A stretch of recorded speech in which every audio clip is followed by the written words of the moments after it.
अशी कोणतीही परीक्षा नाही की त्या परीक्षेमध्ये अशा प्रकारचे प्रश्न आतापर्यंत विचारले नसतील आणि या प्रश्नाचं उत्तर फक्त तुम्ही 2 सेकंदामध्ये काढू शकता। आता पहिला प्रश्न बघा, एखादी संख्या जर वर्गमुळामध्ये इन्फिनिटी पर्यंत वाढत वाढत चाललेली असली तर त्या प्रश्नाचं उत्तर तीच संख्या असते। ठीक आहे, आता हे तुम्हाला शक्यतो माहिती असेल, पण दुसरा प्रश्न बघा, पहिला प्रश्न आणि दुसरा प्रश्न यांच्यामध्ये फरक आहे। पहिल्या प्रश्नामध्ये संख्या इन्फिनिटी पर्यंत वाढत चाललेली आहे, पण दुसऱ्या प्रश्नामध्ये मात्र इन्फिनिटी पर्यंत दिलेलं नाही।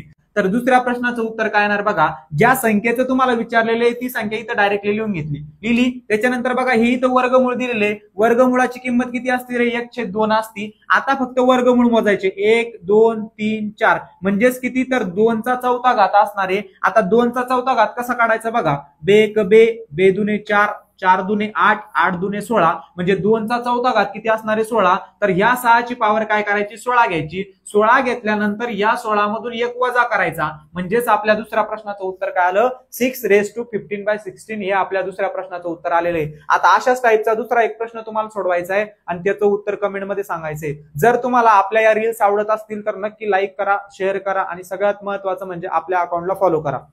जय हिंद।